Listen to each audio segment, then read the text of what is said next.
I'm Bethany Jean Clement, the arts editor of The Stranger. Thank you. Thank you so much for being here. Founded in 2003, the Stranger Genius Awards has thus far conferred the title of genius on 56 Seattle artists and arts organizations. These 56 geniuses each got a bag of no strings attached cash in the amount of $5,000. I'd like to humbly point out that this amounts to more than $250,000 shoved into the pockets of local artists by a newspaper. It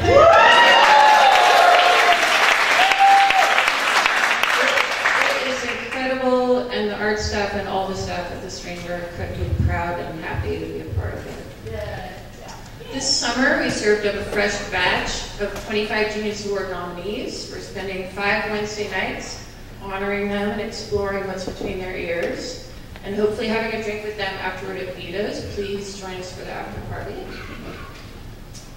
Tonight, we peer into the minds of the visual art nominees. Thank you so much for being here.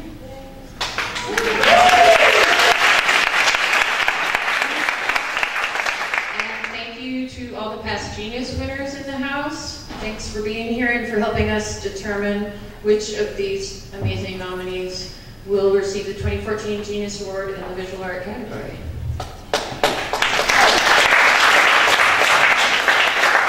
A few more words of thanks. Thank you to Microsoft's research group for their sponsorship. Thanks to the donors who've adopted the Genius Award's signature wine, Genius Juice, as their beverage of choice, turning booze into art. If you'd like to join that great club, see Carrie Christie after the show. Other Genius sponsors include the Space Needle, Alaska Airlines Visa Signature Card, and Amazon Author Grants. Special thanks to our extremely gracious host, the Fry Art Museum. So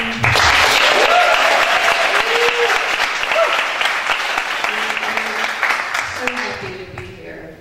The 12th Annual Genius Awards are at the Moore Theater on October 18th. Save the date. And now, to the genius.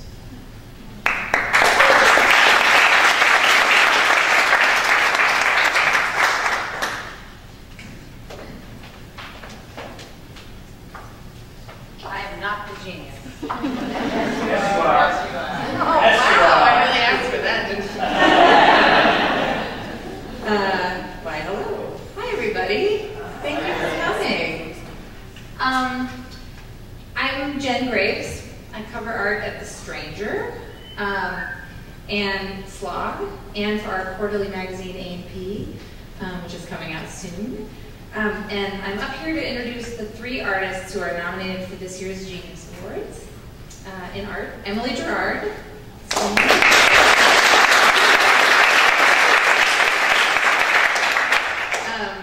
Davida Ingram,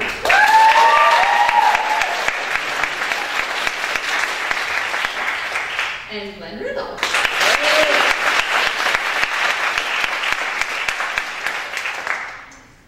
So I'm gonna give a little talk, a slide talk about their work, and then they're gonna come up for a Q&A. And so I'll just get started. I have some facts to share. Emily makes prints, paintings, and drawings. Davida makes performances, videos, and installations. And Glenn makes photographs. And you might fairly ask us, how can you compare artists across mediums? It's true that it's complicated, and it does involve an intricate order of problems and questions. The starting premise is that no medium is necessarily better or more interesting than another. From there, we want to know nothing less than who these artists are. It's not just whether they take risks, it's what kind. It's not just the language they choose to use, it's how they use it, and it's how big they think. It's also about whether the relationship between the artist's hand and mind is a marriage of equals, and the artist's heart. That has to be maybe the most equal of all. None of these things are easy to get at, but I hope that we'll give you a chance to really consider who they are tonight. So we are going to go in alphabetical order with Emily Gherard first. Slide, please. This is a funny beginning because this is the sentence. I want to start small and delicate with Emily's work. And there's this enormous slide. I think this thing is 8 inches on each side, just so you know. Even in the rare cases when Emily works at a scale that's very large, something intimate is happening. This particular small and delicate thing is a print. It's an aquatint. She made it in 2006. Aquatint is a laborious process. It was originally invented as a commercial process to mimic watercolor, and it involves a plate that's treated over and over with wax and acid to control the tones, which lend an emotional atmosphere to the prints. They're sometimes compared to black and white film, early black and white film. At the time Emily made this, she was mainly doing figure drawing, live with a model, the classical way. She was very good at the classical way. People had told her this for a long time, and she had been perfecting that craft for years. And in fact, her figure drawings did look just like the figures she was drawing. She possesses that talent to draw things that look like other things. But over time, she began to feel that something was missing from the bodies in those pictures, and when she realized what it was kind of a big element. Those bodies to her had no life in them. A new problem arose. She wondered how she could birth a live drawing. She wondered whether she could birth a live drawing. She did an extremely peculiar thing next. She started drawing and painting rocks and walls. Those two main subjects would repeat and repeat for years to come. Maybe the idea was that if you can make a rock or a wall come to life, you can make anything come to life. But rocks and walls do have relationships with living things. Rocks are lumpy and irregular, like vulnerable and lovable and awkward little bodies. They can be imposing too, like a big body, depending on their size and placement, and they can build sturdy walls or wobbly ones. In this print, what I see, and the associations are all mine, Emily never uses titles, so her art is free of explicit references. But what I see is either a doorway under the dark or a black wall against the field of gray. She sees a black wall against a field of gray, she told me. For me, the tomb of Christ comes to mind, which is probably going too far. But what I like about the question of that is if it is the tomb of Christ, has the stone been rolled away already, or is the black part of the stone? What's really happening for me is movement. The gray waves on the left are creeping in on the black. You can see that? Where that gray meets the line of the ground down here. And up here, there's that surge of fuzz, like the next wave has been stopped partway, like stop animation. There's more and more fuzziness coming over what's solid. I end up feeling sort of protective of that beautiful, rich void. Emily wanted to start this talk with this print because it demonstrates a visual principle that's important to her. To her, the way something is made should be the same as what it depicts. So in this piece, to make the print, she had to erode the printing block over time. The result is a depiction of a process of erosion. Emily's pictures might not seem to be of something you can pick out right away, but they are showing you what they're doing. I asked her why this was important to her. She said, "How it is made is the main thing that as an artist you have control over, and I am probably trying to make it real for me as well as for the viewer." Slide, please. Here's a drawing that Emily made by scoring pencil into the paper, painting marks of house paint over that, then pressing ink into the surface until it's sunk in. The result makes it look like some part of some object or creature, who knows what, has rubbed up against the paper and then departed again, maybe in a hurry. You'll notice that there are no obvious marks of the artist's hand in the finished piece, in order to leave you thinking about whatever happened here rather than about her. She wants to make things that do their own breathing. Slide, please. Now come the rocks, or just bulges. The two stranded, lonely presences in this oil painting are delicate, like a couple of glowy, mystical birds by Morris Graves. Except his birds mostly stood alone, and they were never saggy. They were not awkward. These look shy. They look like they're huddling up to each other, but kind of reticently. The force field of the whole thing is created by their relating to each other. Slide, please. These rocks do have a specific reference that Gherard is happy to share. You can see the large, scratched, thickly painted heavy rocks curling around that tender pink form in the center on the left. The composition is a tribute to a 1903 lithograph by the German artist Keppe Kollwitz. Slide, please. This is the Kollwitz. It's a mother holding her dead child. Slide, please. Emily is the sort of artist who does not want to come right out and say what something means, but she could talk for hours about how it was made. It wasn't always this way. Once upon a time, she made pictures of body parts rotting in the desert. That really happened.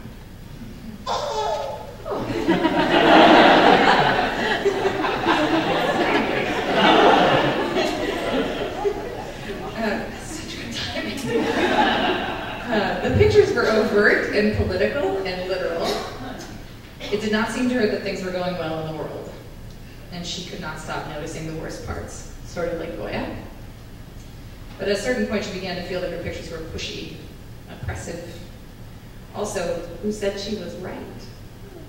She wanted to be specific, not arrogant. She became more and more interested in how clear she could be while leaving people room to come to the art freely. Now at the end of a day in the studio, she either worries that what she's making is too vague or too obvious. She told me that she thinks of totally open imagery, the kind where what you see could really be anything, as a form of apathy that she dreads. She wants to be involved and participating in the world as an artist. But she doesn't want to invoke the power dynamic of bossing people around by telling them what to see. In every piece, she's trying to find balance, to leave space for her voice and the act of listening. The top of the wall of rocks in this painting is smooth and polished. It's hard to tell from the slide a little bit. I should say that you should really keep in mind that every single thing I'm showing you is a thing that you're not seeing in person. Not to be obvious, but when I talk about art, it's always really important to point out, these are JPEGs, not artworks. So the top of this painting is the pink part, and it's been worked over and over. The paint applied and then sanded away so that what remains is all shining and glimmering. But when you look at what it devolves down to, you start thinking it's just a mirage of structure that wouldn't actually be able to hold up. At the bottom, the paint is thick and visceral and gooey. It's a wall built on rot. Emily built this in 2012, when the Occupy movement was foremost on her mind. Not long after the biggest savings and loan bank ever to collapse fell down right here in Seattle. There's the feeling that the base is unstable, that maybe things were never that solid to begin with. Slide, please. And then there's rubble and dust. Slide, please. This painting is big. It's the biggest she's made, more than 6 feet tall. It also took months of adding and subtracting, scraping, sanding, taping, building, and unbuilding. If you had to say what it is, you might say it's a brick wall with a shadow on it. Maybe the shadow of something that has just gone past and is still right there in the vicinity out of the frame. In all that building, Emily has built an object made of bricks and an image made of light and dark in tone. The tension between object and image comes up again and again in her art. Slide, please. And here she is with the painting for a sense of scale. Slide, please. The truth is that Emily's art is hard to talk about. It's easier to say what it's not. It's not attention-getting, it's not popular, it's not idea-driven. It's material-driven and visceral. When I saw this drawing for the first time, it hit me in the gut, like it was my gut. It feels to me like a portrait of the unfathomable sensation of gestating a living thing, which could mean pregnancy, or just the awareness that comes every once in a while of really thoroughly being inside one's body. She made it with just pencil and BFK paper. BFK paper is super soft. It's made of cotton, so it's fragile, can't be worked too aggressively, like Emily usually works. For this one, she had to rub and erase and rework slowly and gently and lovingly in order to create this center that holds, but that also bulges and bleeds. 2 decades after Emily's teenage obsession with life drawing, these are still figure drawings she's making. But now they're figures suspended between being image and being object. Slide, please. This drawing is from the same series as the last one, but it incorporates watercolor. It has depth, like an ultrasound, or like a stain that's soaked all the way through in parts and only so far down in other parts. That visceral empathy quality I was talking about before is shivery and personal and mysterious, and maybe it's not really that talk-aboutable. But while it's hard to articulate, it has the quality of feeling familiar, too. We're all suspended between being objects and being images. We're all living inside bodies we can only see from the outside, however we personally experience that.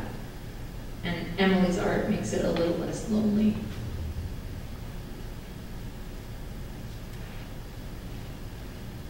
Thank you.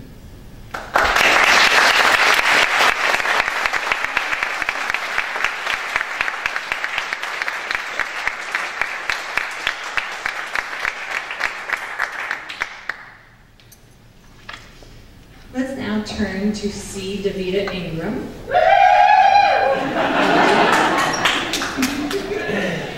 This is so much fun. Slide, please. What kind of artist is Davida, first of all? She's far more conventionally unclassifiable than her fellow nominees. The way Davida puts it, she's a social actor. That's what she does as an artist. She acts on and with society. Now, the fashionable word for this in funding circles or marketing schemes is that she engages the world. She is engaged. But it's actually not a bad way to think of it if you consider the romantic meaning of the term. Because what she does has a romantic component in the casual, not the capital R sense. In her art, she gets into an engagement with society where the two of them can imagine making new promises to each other, backing each other up forever, and remaining loving through conflict. Davida will act on any material necessary, on bed sheets or in photography, with found video and stand-up comedy, or using Craigslist. She's currently working on a collaborative installation for the Seattle People of Color Salon that she's calling I Wish a Mother Would, with fucker crossed out at the end of mother. It takes as one of its starting points the sleeping bonnets that some black women wear to protect their hair overnight, but which they're told never to wear out in public during the day. Davida wants to recast sleeping bonnets as a metaphor for protected headspace, to turn them into a visual place where black women and other marginalized folks can dare to dream in daylight hours, publicly, for all the world to see. It's a piece Davida also says started at the George Zimmerman protests in July 2013, when her heart hurt and her senses were shut down. She introduced it publicly at a community dialogue she helped organize with Northwest African American Museum in Pechacucha, Seattle last week, following the slaying of Mike Brown in Ferguson, Missouri. Mainly, Davida says that she hopes the work will be a way to imagine resilience and resistance. It involves being vulnerable and claiming space. Now take Come Hungry. It was a performance done repeatedly. This photograph depicts Come Hungry as it took place at the last hurrah of the Bridge Motel in Seattle in 2006. You might remember, because it became legendary. The Bridge was a roadside motel about to be torn down. It smelled insane. So a bunch of artists gave it one more sort of scream of life. Come Hungry was part of that, but it wasn't the first time Davida did Come Hungry. It had grown out of a frustration she'd felt the year before, when she was living in New York. She was doing the prestigious graduate program in curatorial studies at Gherard. But as one of the first black women to go through the program, she found herself an outsider in a zone of whiteness. Slide, please. In her art, Davida is constantly looking for new forms of agency. To get there, she takes chances. Come Hungry began with an ad she put in the platonic section of Craigslist.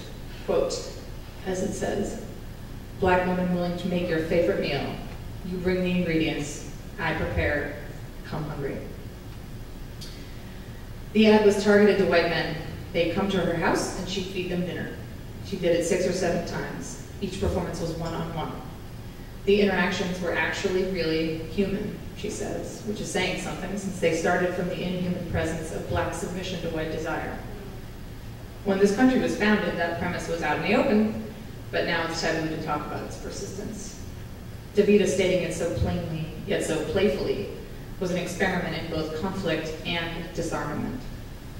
She did it at one of the most disempowered points in her life, but she empowered herself in the situation from the start, with food, humor, and a basic display of trust. In Seattle, Come Hungry changed. Only one white man was allowed in for dinner, but Davida also invited women of color to join her. Otherwise, the door was closed, and you had to look through the window and guess what all these women and this one man were saying and feeling. It was quite something. This man turned out to be the least creepy of the applicants, including one man who wanted to have a sleepover and to be cooked elk meat. Really. I saw it. She showed me. The responses also revealed a fairly staggering misinterpretation of the meaning of strictly platonic. To one rejected man, Davida wrote dryly, "No worries, I'm of legal age to make a public meal." He did not get it. What is legal age? Am I? I'm not sure. Seattle was the first majority white city Davida lived in. She's from Chicago, she lived in New York. Come Hungry, in response to that new experience, became about Davida building her own community of women of color friends, while continuing to play with the white domination narrative. Slide, please. Later, community building within communities of color would become a stronger theme, as Davida and Natasha Marin co-founded the Seattle People of Color Salon, which now has hundreds of members and is kicking off a number of events this fall. This picture was taken by Daniel Carrillo at the Northwest African American Museum. Slide, please. I want to mention one other private performance she did back in New York, where she placed a different Craigslist ad offering to be a non-sexual dom to a white man, just to boss it around. She'd been inspired by the British artist Isaac Julian's 1993 film, The Attendant, from which this slide is a still. The Attendant is about a Black museum guard who works at a history of slavery museum, a real one. Against the backdrop of paintings and drawings of submission and slavery, he plays out an S&M fantasy with white men, testing the gaps between symbolic and real. In Davida's S&M experiment, one of her clients began to confuse the symbolic and the real, the private and the public. He began to see her personally bossing him around as his personal reparation to redress the racism of society. Privatizing a public issue, he was in the process implying that his gratification could be equated with a meaningful change in what her life looked like. She ended that performance. Her next works would be more public, though still intimate in nature. Slide, please. Detour was a public installation that was part of Seattle's first design festival. Davida lives in the Cascade neighborhood just adjacent to South Lake Union, so she decided to unearth some history there. She interviewed a lineup of people about Cascade from the 1940s to the present. They told stories of decades of intersection between sex work, queer life, homelessness, and artists, all of which seeded the current gentrification. Detour included a website and a cell phone walking tour advertised on light poles. Taken together, the portraits of the storytellers, their audio, and the posters formed a kind of fading map you can still call. Slide, please. Some people win most likely to succeed. Davida got most likely to use hermeneutics and motherfucker in the same sentence. It's appropriate. Hermeneutics is the study of interpretation, especially the interpretation of texts. Recently, Davida gave a public talk that traced the roots of motherfucker to connections with blackness, prison, and slavery. Her work has always had a strong kinship with language. Language is her natural environment. You'll know this if you ever have a single conversation with her. And she has a theory, too, about language and art and race. Her theory is that black writers have had more success in humanizing black experience than black visual artists. So given the chance to organize an art exhibition at Length by Width by Height Gallery, she called it Stereotype, and invited 5 other artists, all black women, to make whatever they wanted as long as they dealt with words and used them to explore the topic of race. Davida contributed 3 individual works of her own, a triptych of staged photographs, a set of bedsheet scraps with stories written on them, and a video. Slide please. Here's one of the staged photographs in the triptych. It's a self-portrait that channels 2 sources, an African mermaid legend and a story by Charles W. Chestnut called The Conjure Woman. In black folklore, the Conjure Woman was a free black woman who had the mojo to help slaves transform their lives. Davida's revisionist take on the idea of a mermaid was indebted to the West African goddess Yamaya, who's often depicted as a mermaid. Davida imagines the mermaid as a woman who decides to give up her place of origin to trod on new land. She becomes sundered and diasporic. To make this self-portrait, Davida collaborated with the photographer Zoran Taylor. Davida is lying in the dark foreground like a shadow, with her back to the camera and subtly curving her body like a mermaid's, facing another woman styled to look like a mirror reflection of herself. The second self has her eyes closed, dreaming. Slide, please. Across the room from that polished photograph, Davida hung with far more raw work. Every morning for weeks, she tore off a piece of bedsheet left over from a recent breakup, the fabric soaked with personal associations. She reimagined the mermaid's stories on the scraps. Each of the characters is reformed into something far more complicated. Slide, please. Now comes the elephant in the room, the video. It's made of TV footage from 2 separate real-life events involving captive elephants and stand-up comedy by Paul Mooney. I've had enough awkward-ass moments with elephant in the room to be like, yup, this is the elephant in the room, Davida told me. I'll just quote her for more background on it. Slide, please. She said, I remember my first trip back to Africa. That sounds more grand than it was. I went on an art trip to the second South African Biennale, the art event that basically welcomed the country back to the world stage after apartheid. The historian and anti-apartheid activist Lisa Brock, who was at the School of the Art Institute, helped us fundraise and get over there. And I get over to Africa, and there's just enough critical mass of black people that I'm not totally nervous. But the white people started doing this National Geographic shit, where they want to take pictures of the people like landscapes and the animals. Now, it's not West Africa where I think my people are from, but I feel a kinship, and I'm not trying to have no memories of the South African people I met. I took pictures too. But I felt really deeply resentful of the behavior of friends of mine who suddenly became white people with cameras. What is it about white people that they love animals? They love animals and land, but they do not appear to love indigenous people that live with the animals on the land. There's something fucked up in that story. It's a story about how people love animals, but the animals don't seem free to me. Here's Elephant in the Room.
Because I go, where's the elephant gun? Elephants are just like people. People flip out. What if an elephant flips out? They're going to kill her. I always said that, and shit came to pass.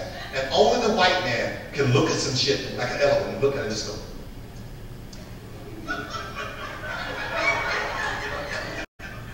Theme park.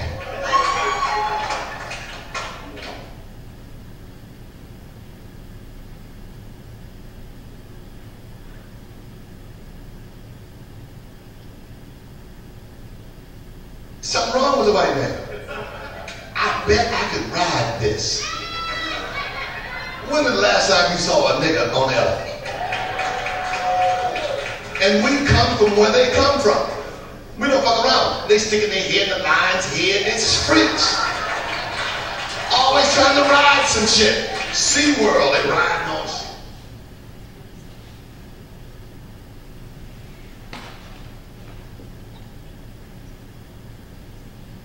She continues on, disturbed, confused, not knowing what to do next.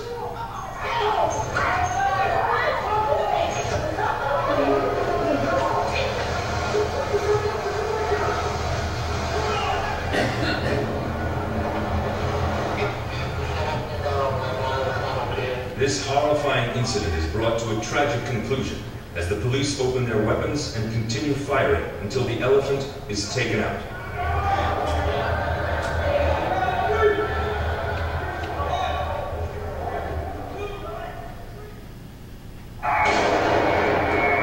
It's difficult to watch this execution taking place, but let's not forget why it was necessary.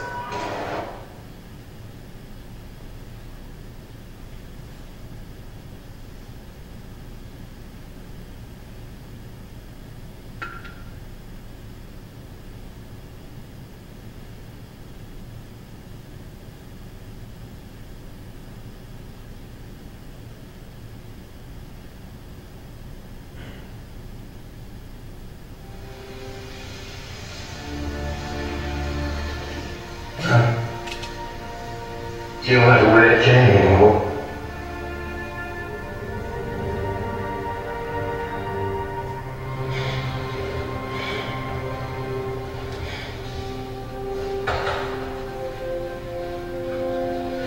Take care of yourself.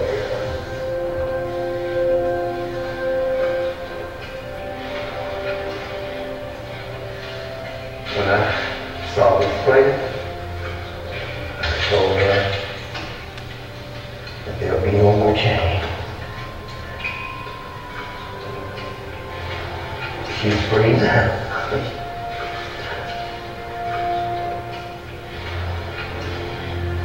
And I just thought about,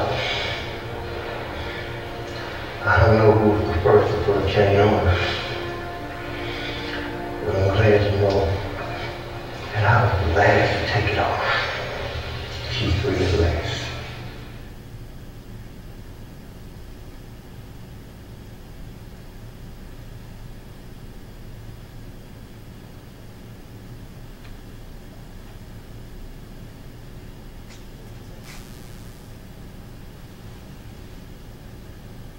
Davida Ingram.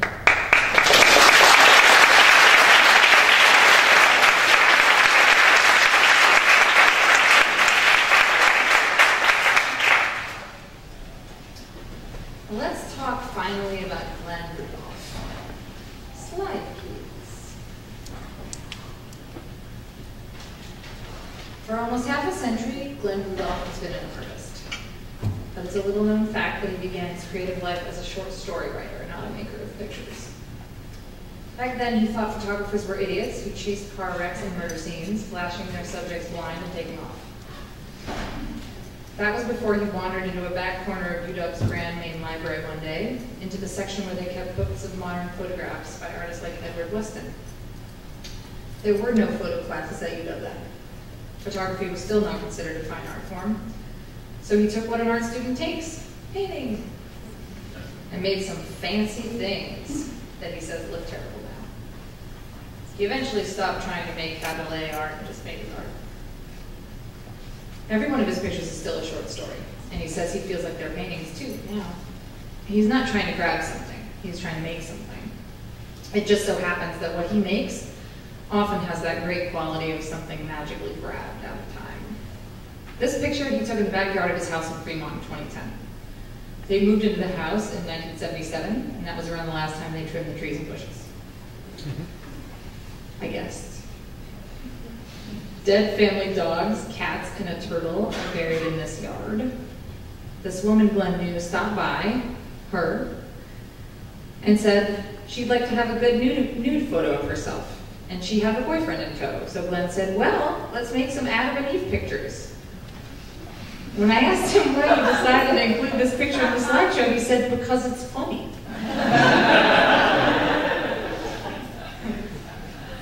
It is funny and gorgeous and weird. On that day, splashes of sun are bursting through that web of tree branches. The woman doesn't take her flip-flops off. She's perching precariously on that fallen tree trunk and fixing her eyes on the camera. She is determined to have her new photograph. The man at her back is leaning to kiss her shoulder. Maybe this is a moment when the two of them thought they were between shots. Maybe the man is reconnecting with the woman outside the context of whatever the photographer is saying and doing while the photographer regroups or refocuses or repositions. Most interesting photographs are made when the subjects are mentally looking away. It took me a second when I first saw this to notice the freakish apparition on the right side. This fully clothed man with the ghosted out face is just standing there in his baggy shirt, beaming in from a world that's separate from Adam and Eve.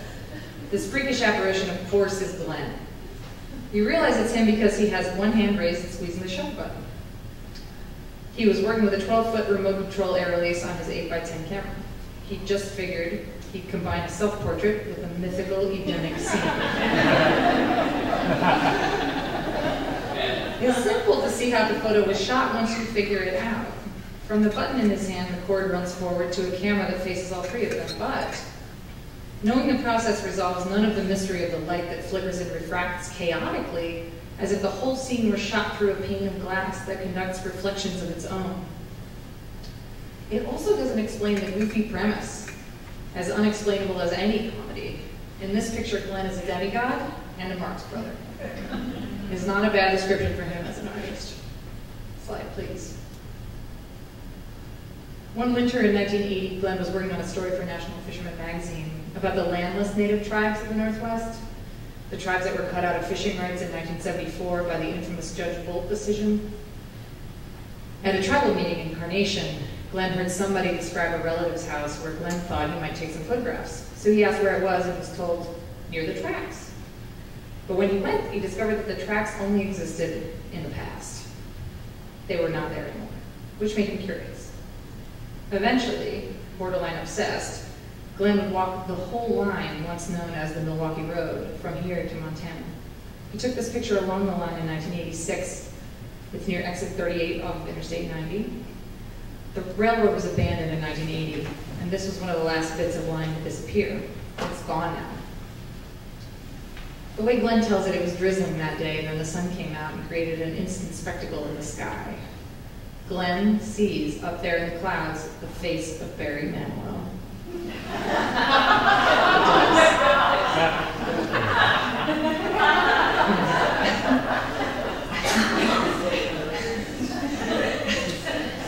We should have had a music cue right there. I can't believe we didn't do that.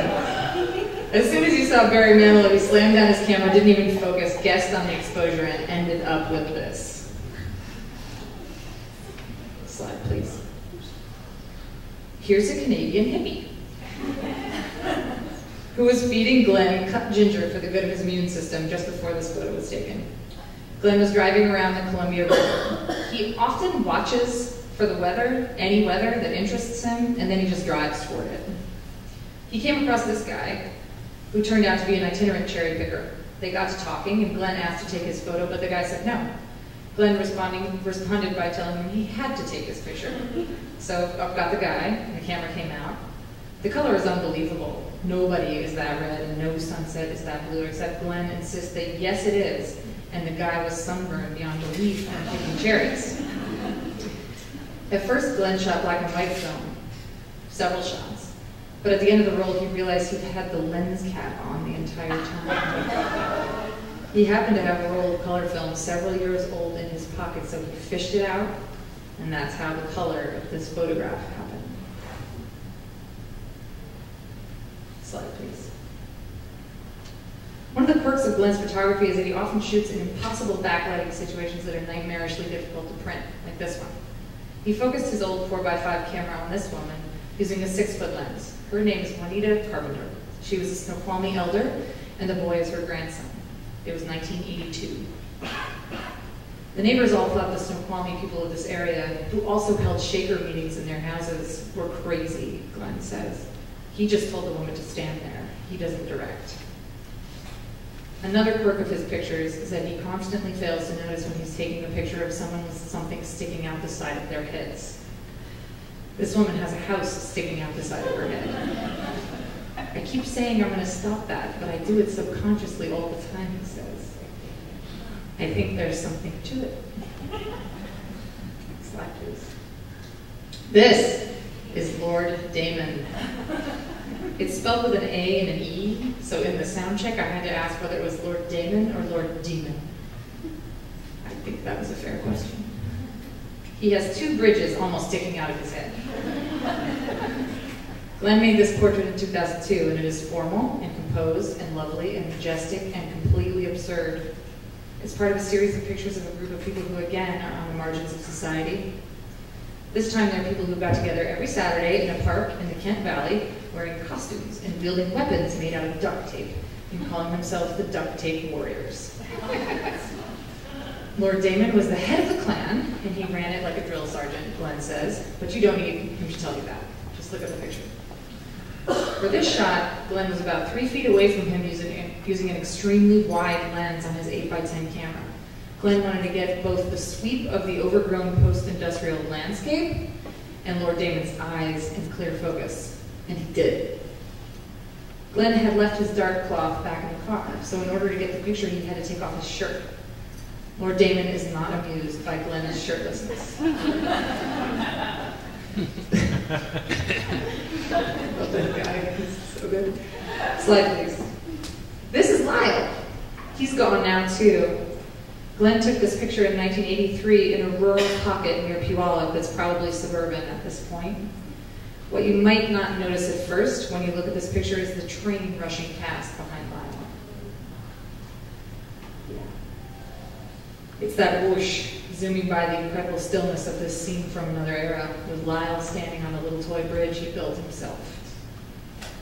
Because the train was coming, Glenn knew the ground would be vibrating when he took the picture.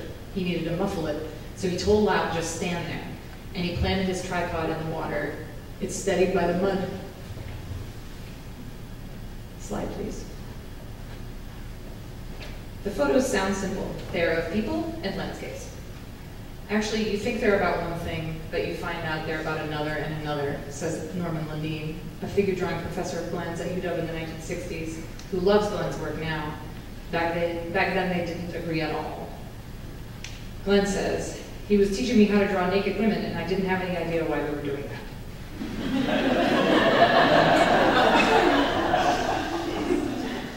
Now he thinks male photographers taking female nudes is irresistibly corny and silly. Glenn often takes nudes of his wife these days. But in this one, she's fully clothed, and they're on a hike where he had only his 35mm camera with him. He woke up from their nap before she did, and found her in this light next to their sleeping dog. As she stirred, he shot, and she turns up like a crone in a fairy tale, her finger pointing ominously, the forest around her animated and streaky. Slide, please. The world is a funny place, and you just work with what you've got, Glenn told me when I talked to him about his overall approach to making pictures. This is one of the sharpest, crispest pictures I've ever seen by Glenn. He took it on Veterans Day in 2007 at the Washelli Cemetery in North Seattle. The sky that day looked to him like El Greco had painted it, and he wanted in on it. So he drove up Aurora Avenue, went behind the graveyard, by the interurban trail where he walks his dog, or walked his dog at the time, and found the blackest sky he'd ever seen. And then came this Disney-like break of sun, making that perfect grass glisten and sparkle. Graveyards do look like miniature golf courses, and that fact is as creepy as a black sky in the afternoon. So a whole way of death comes together in this one wayward and magnificent picture. Like all of Glenn's photographs, it makes you want to live. Glenn Rudolph.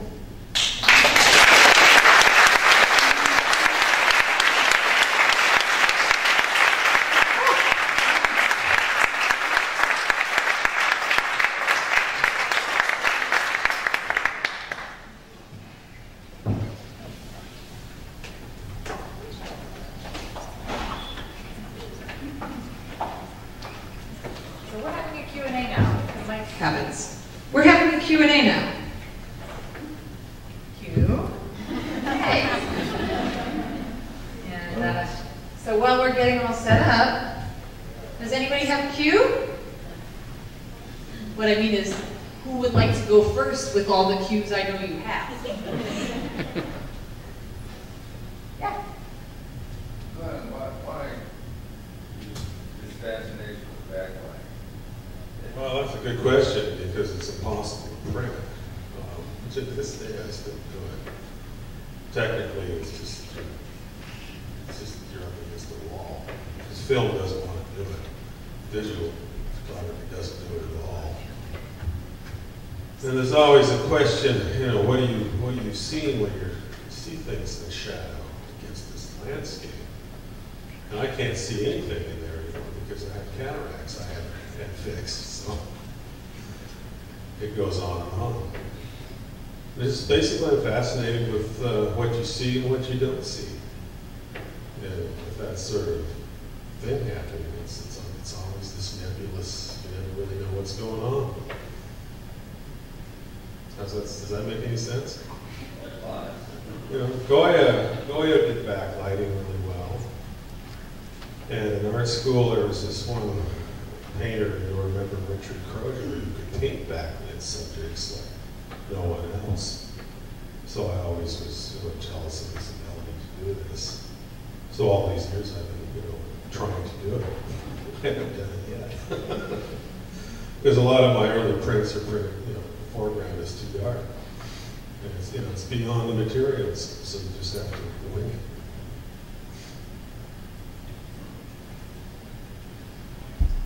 Back there. I would like to know from each of you what you thought of what Jen had to say and what you would think was missing or what you would add. Do you want to start? Sure. So just recapping the question, our response to Jen's presentation and also anything that we would add in.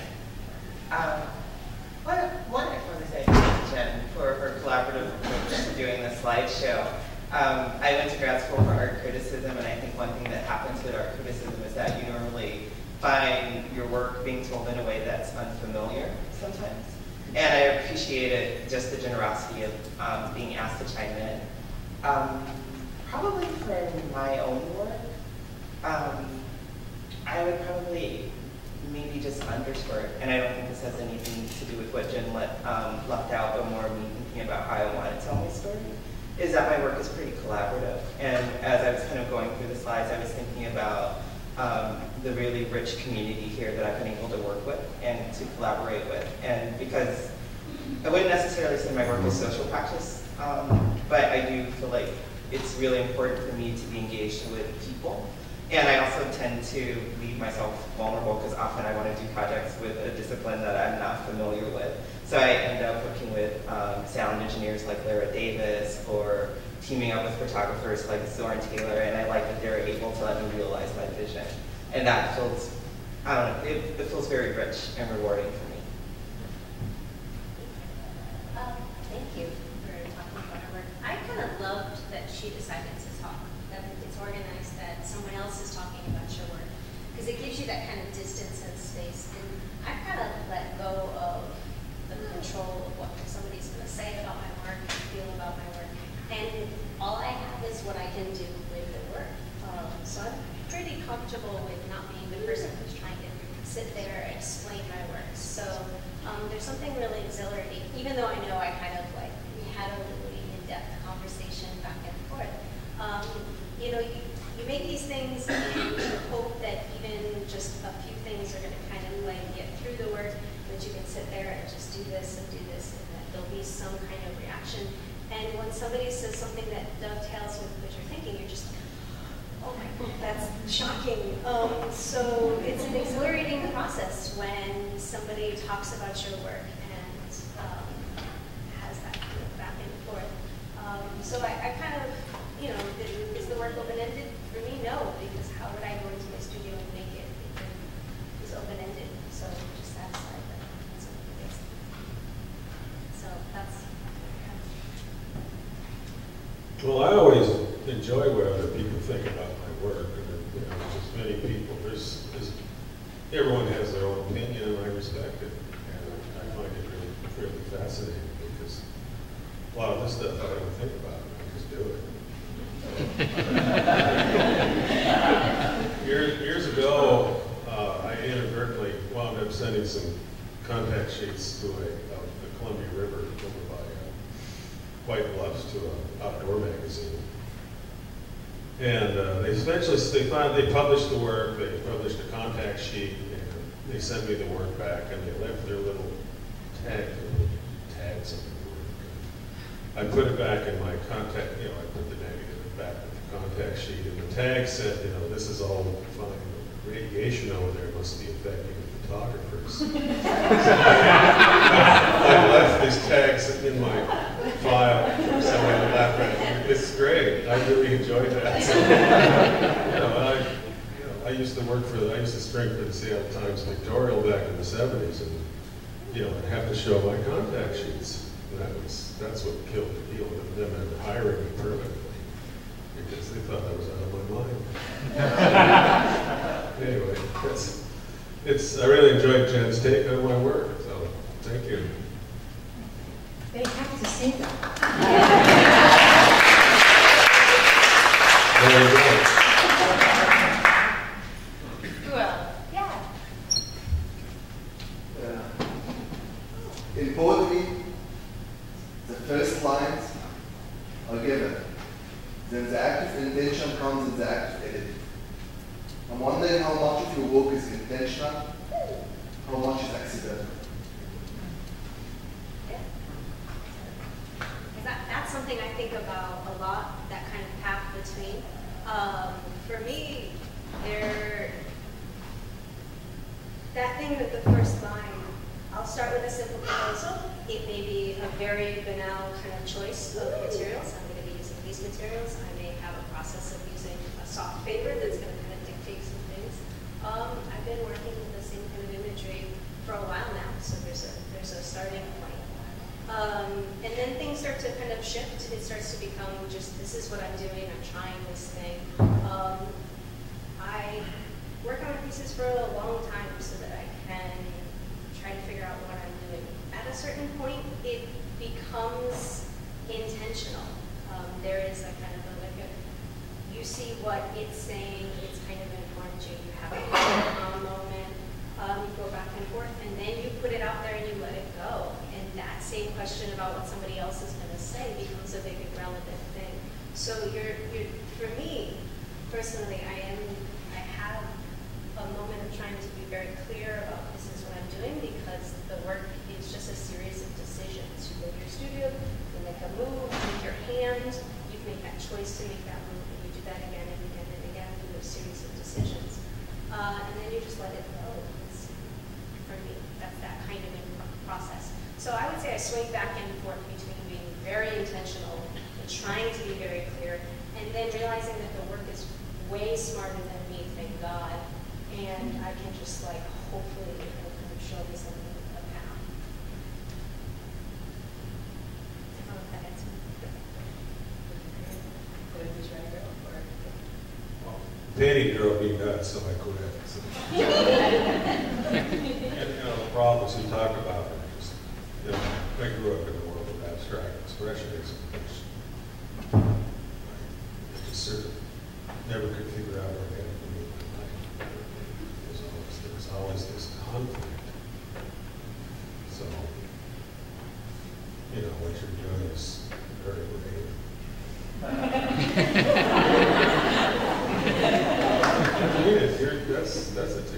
That's tough stuff you're dealing with, because it's something you can't really talk about. You just feel it as you work. Yeah. And I have to admire you for that, for what you're doing. Really. Shit. That's good. I'd probably say for my work, it might be an in-between place. I think it's intentional, but also maybe less so than accidental than circumstantial. As I was looking at Emily's work, and then I got a chance to look at Glenn's work as well, and I realized my first forays into art were painting and drawing. And doing work with social content is heavy freight. And when I think about why I continue to work the way I do, because there's a certain kind of implacability I have around social injustice. And I don't need to take it up in my work. Actually, I think in the work that I'm interested in doing now, I'm interested in having moments of revelry and also conversations about social justice. But I think the social world is utterly fascinating to me. Like, I live in Cascade, and Cascade is very similar to Pioneer Square. It's one of the few spots in the city where you can be homeless and not be harassed by the cops. And it looks like a post-racial community to me. There's a couple, like there's a white woman and a black man that like sleep next door, right next door to me, and I hear them because they don't have a kitchen or a bedroom to retire to when they're having a disagreement, so I hear them when they fight. And I'm being sarcastic when I say they're post-racial, because hiding in plain sight with that word is racial. Like, post-racial is very racial. And when they get upset with one another, he calls her a bitch, and she calls him a nigger. And I listen in on their conversations and kind of go, yeah, I think these moments that we're imagining where all the differences are going to fall away, I don't think they're going to happen the way you think they're going to happen. So it's good to leave space to listen and then to imagine differently. So I like that space of being receptive to the world that I'm in, but then also trying to make something new with it. And I think that's that place of being intentional, but dealing with the circumstantial. Your work is so also very personal too, so there's that beautiful. Use the microphone, please. Oh, thank you. You all are empowered. The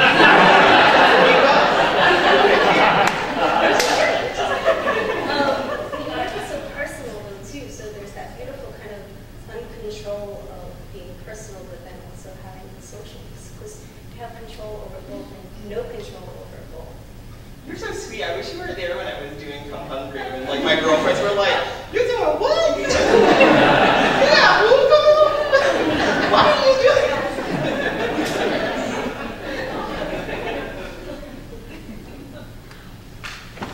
Keep it coming. Yeah.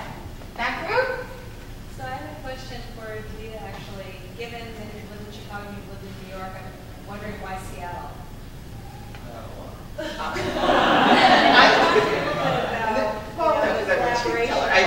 I fell in love with someone, and I'm very geographically challenged. Like, I don't drive. Anyone who's ever hung out with me knows that I deal with space in a very odd way.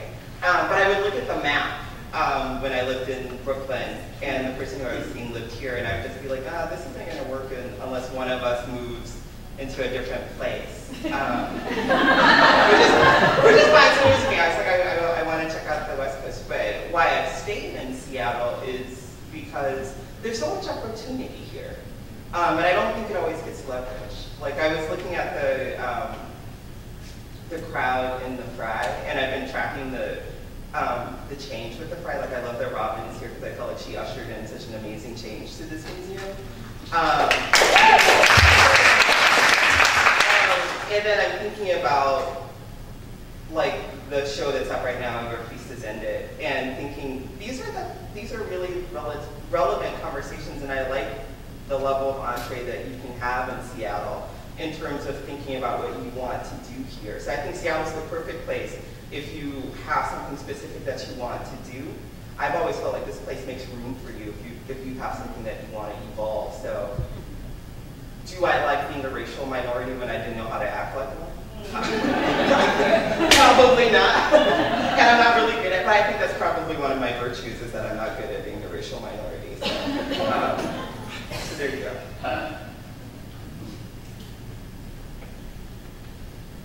Yeah.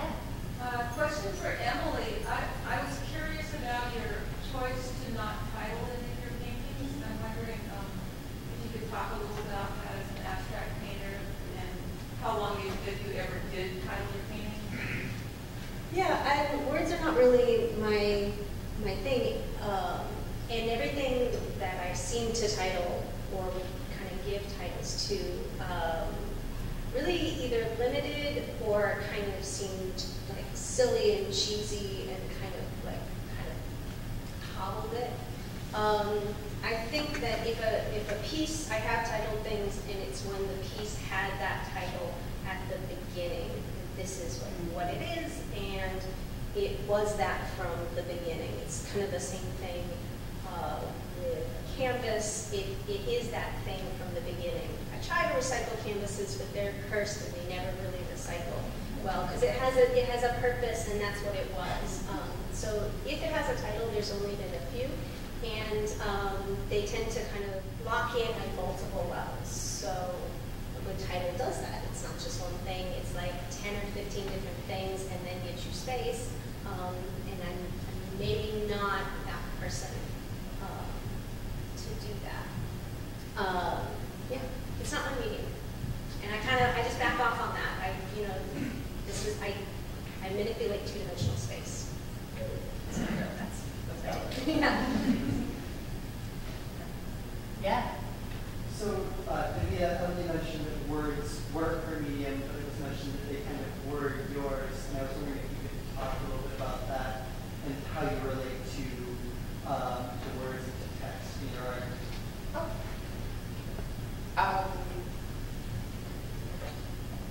I probably more than anything might,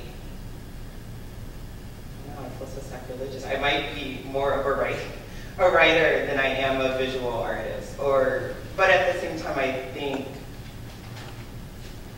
I don't really believe in disciplines as a faith. Like, I think there are some people who are incredibly gifted in their disciplines and they stay where they belong, and then there are other people, and I see myself as being one of them, who are really open to a lot of different ranges of expression. And I've always been a really verbal person, but also a very visual person. And the part of me that enjoys poetry and is attracted to it is that I feel like it's a way that you can definitely poet a painting and paint a poem. Like, I think that there's ways that you can move in between those different places. I've always been attracted to text, but not the way we do it in the contemporary art world. I don't always want to talk about semiotics. I don't always want to talk about linguistics. I'm totally fine and comfortable with storytelling. So I think in a major way, I'm interested in text for storytelling and also for counter-narratives. Because I think there's dominant narratives. There might be the things that you're told, this is the way the world is, this is what's acceptable, this is what's not acceptable. And then it's really up to you to think differently and to tell different stories. But that's the thing that I see visual artists doing really well. And I think that's why I always never want to see the territory of visual art, because it feels like imagination space that I feel really fed by.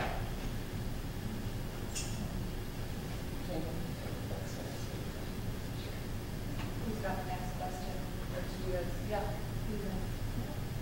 It seems like all of the art paths that you've pursued are very specific and very interesting and very different.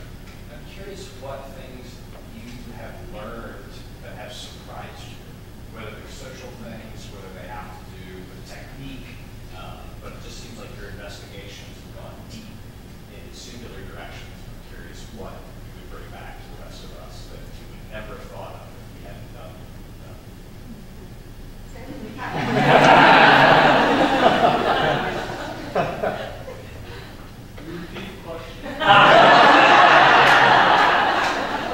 It's hard to say.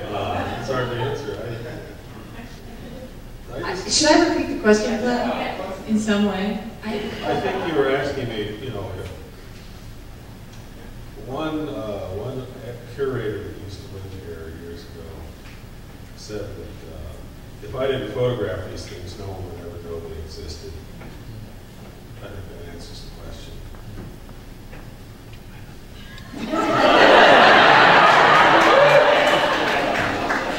I think, when I was photographing the Snoqualmie tribe, no one knew they were here. Now they've got a casino. And I met the elders, and I met the high priest of the Indian Shaker Church. And I told them I wanted to photograph some key members of this tribe and the extended families and the landscape and where they lived. You know, they just lived over in Redmond, Fall City. And they had no reservation, no individual fishing rights. And they were totally underground. So were the Duwamish, the Samish, there's a few other tribes there that were cut out of the boat decision with the fishing rights back in the 70s. See, this all affected me because I was a commercial fisherman back then. That's how I made my living. And I couldn't understand why you could only fish one day a week down there, but then I read the treaties. So National Fisherman said, go meet these tribes, see what they have to say. So I met them all and got an answer. And once I got my answer and got my photographs, I moved on to another project, which was the Milwaukee Road. That was another 6 years of shooting. But I'm trying to, like the Milwaukee Road, it disappeared. I was like 10 minutes ahead of the scrapper in some cases. And it just, a railroad, a system like this evaporated. Being sold for scrap just seems crazy to me. When you declare war on a country, you blow up its railroads and destroy it. Well, someone did it for scrap here, and no one was watching. So these are sort of the projects that I find interesting, or outside of the mainstream media. So once I see what happened, that's when I'm satisfied. I got an answer for myself, and I move on to another project.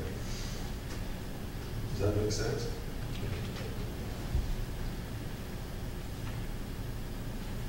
But I am finally, after 50 years of shooting, going back through my files and starting to work a few books together before I go to the rest home. The latest one is the Milwaukee Road. My good friend Norman here got his Caterpillar tractor and shoved me out into the road and said, you better do this now or it's never going to happen. So I've actually got all the negatives, prints, and I've got some people online to find me an agent and try to get this thing all on. And it's moving slowly. It's very strange to see this work. I hadn't looked at it since 1991. And I could actually find it, which is a miracle. Because I don't have a filing system that makes sense to anybody but me.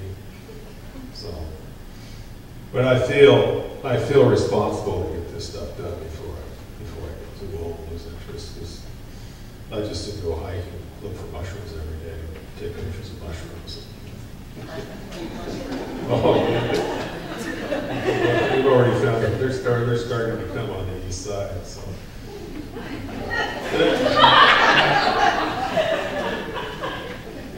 Cook the whole long, it tastes like bacon. So just remember to cook the big ones a long time. Good, fried, crispy. It tastes like bacon.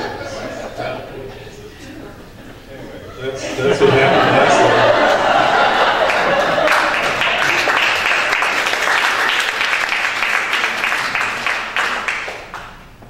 None of our surprises are going to measure up.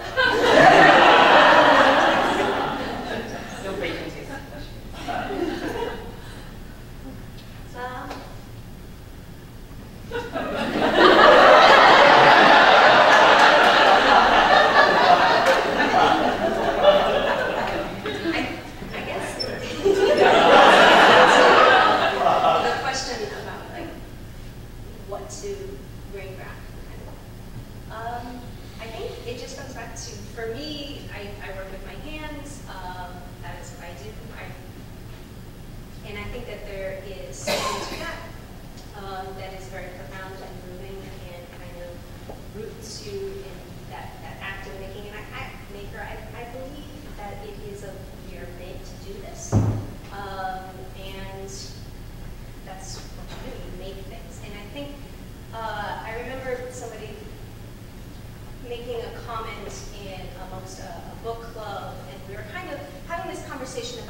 Another person in the group just cut that all down and and said, I don't know anything about high art or low art, what is that, or any of that, but I know that like making is the only thing that can kind of like hold back the grief and kind of hold you as a person.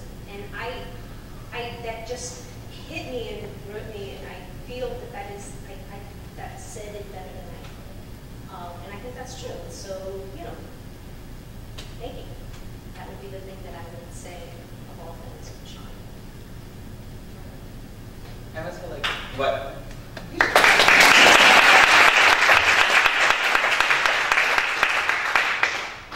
It's kind of funny because I felt like what I had to add dovetailed really with what you said, Emily, because I was thinking about the last big project that I did, which was stereotype. And the funny thing about stereotype was that it was like the classic project with problems. Like not enough time, lots of people, folks who, some folks lived in Seattle, some people lived in the Midwest. And it was an intentionally open-ended project where I said, hey, you can do anything you want as long as it deals with the subject of text and you find a way of talking about race. And I remember when Barbara Earl Thomas like called me up to say, what do you really want me to do? And I was like, you're an expert on the subject of race. You just are. You live in America. There's no way that you wouldn't be. Just do whatever you need to do. And I liked that for certain ideas, even if they have pesky troubles of being ambiguous and undefined, certain ideas can hold you through a collaborative process. And I think because I tend towards collaboration more so than anything, I wish I were the type of artist that like could just go to my studio and work alone in solitude. But I'm more like the Seabiscuit of the art world. I want other people in my stall. I want to hang out. I want to have a conversation, and that's how I work. And I'm totally okay with that. But when it comes to collaboration, that being receptive to the idea that you're holding and not being egotistical about it, like leads you to really beautiful things. Because I Wish a Mother Would is a slightly bizarre project. I'm asking people to dream in public about a better world. And woven into it is a conversation about Black women wearing sleeping bonnets and our world looking kind of unlivable.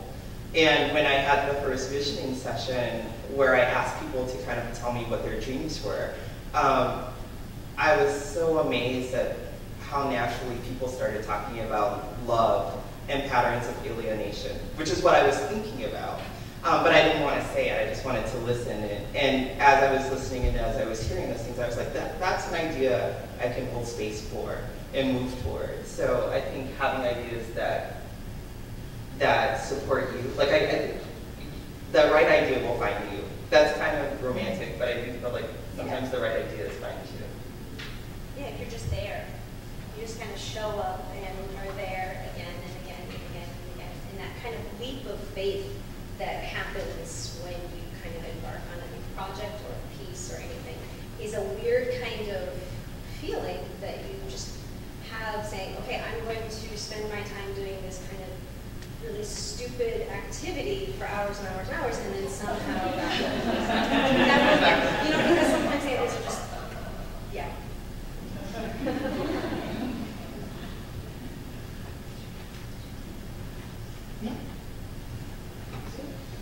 Very good. My question, I take your text or words. Does one need to read English or if you present it in French, text be in French? Say that one more time. The actual meaning of the text, your words. Does one need to read English in order to get the full impact of the word? For example, if you're French, the text be in French? I guess are you asking me, can my work be translated? Yeah. Yeah.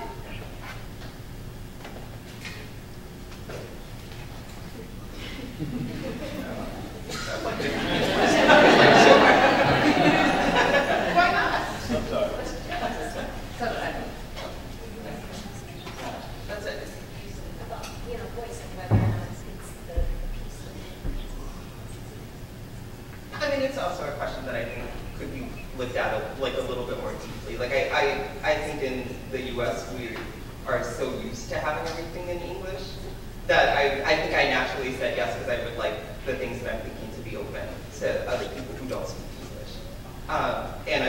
That's why I just said yes. It makes sense to me. Somebody who hasn't asked a question right behind, and then So my question is about the elephant in the room piece. One, I would love to hear the other two artists kind of take on the elephant in the room piece. And second, I would like to know how the idea was birthed.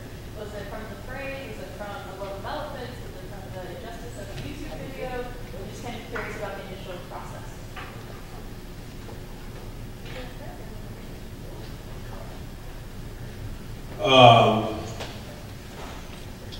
What I found, what I could see was the montage effect of the voice talking about where's the gun. You know, there was a natural connection between the image and the stand-up comic that was matching. So what more can I say? It's, that's art. If you want to call it art or whatever, that's the real stuff.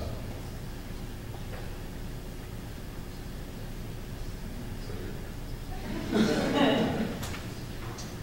think it was interesting how it gave, by switching back and forth, it gave space to kind of pair one thing with the other thing, and then come up with different combinations of how these pieces fit together, so that there was a complexity beyond this to this. There was this to the moment before, this to the moment before, and I thought that kind of left an openness to the whole kind of arc that I thought was an element of TV. I don't know how much you were thinking of how they not only interact in this way, but across, and how they kind of pulled apart that way. Davida, do you mind if I say something about that? Yeah. One of the things that I was really taken by was the final character, the man who says no more chickens, because it's this very sort of happy ending, and it really isn't a happy ending. It's really a very mixed voice that he has, and then that's the voice that sort of haunts me when I think about that video, because he has these like good intentions, or sort of, I don't know. He just, I feel like some of my more simplistic thinking about race is in that same vein as what he's saying. And so he sort of sets me on edge. So just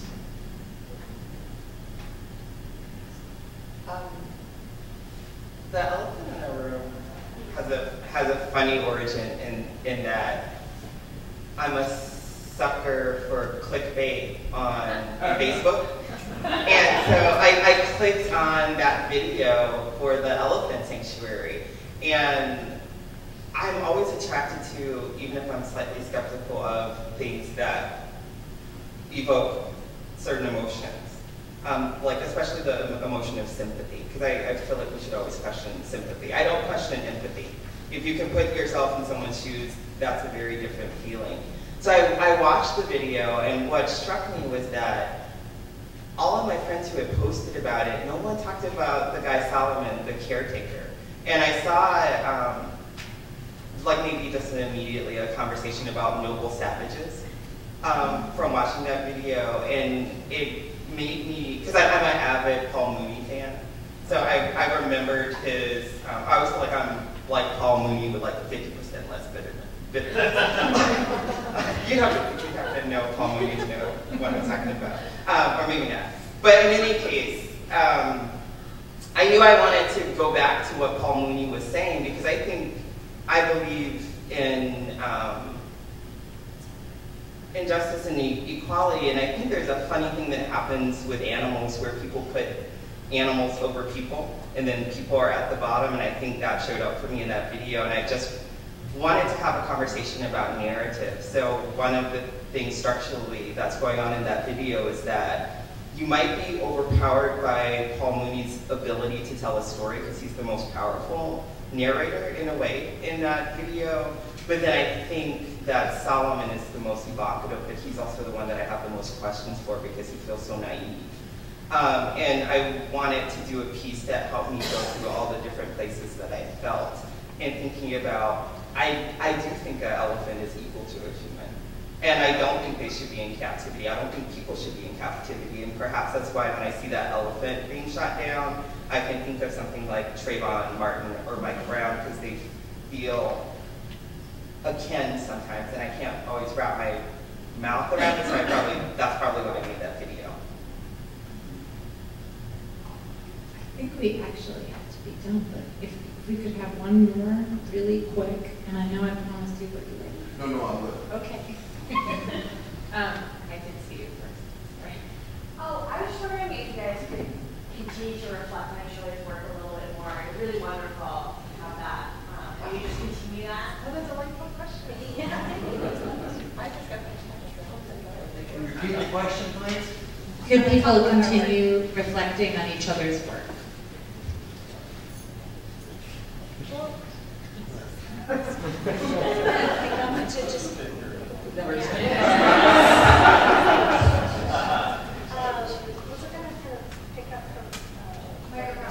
To come and pick up from what you're saying about your work, as we're just talking about.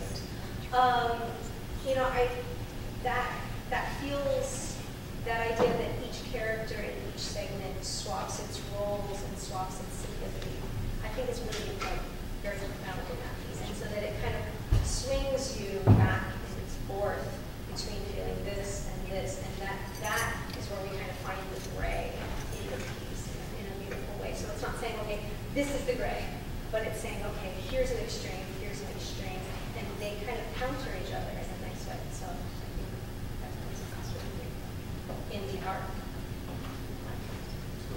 Now, you know, the resonance in the elephant video, it really breaks your heart. It just makes you wonder, like, why is Leonard Peltier still in prison?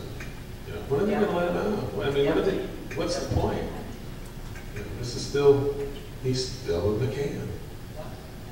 And what do you call your congressman? They can't do anything. What do you do? This sort of stuff. I think that's what your work's about. You know, it's in your grave. That's tough stuff.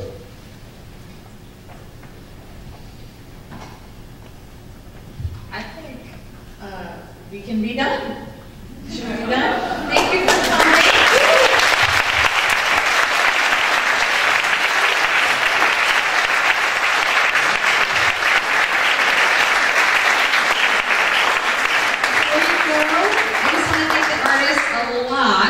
And I also want to thank the Fry, and I want to tell you vetoes.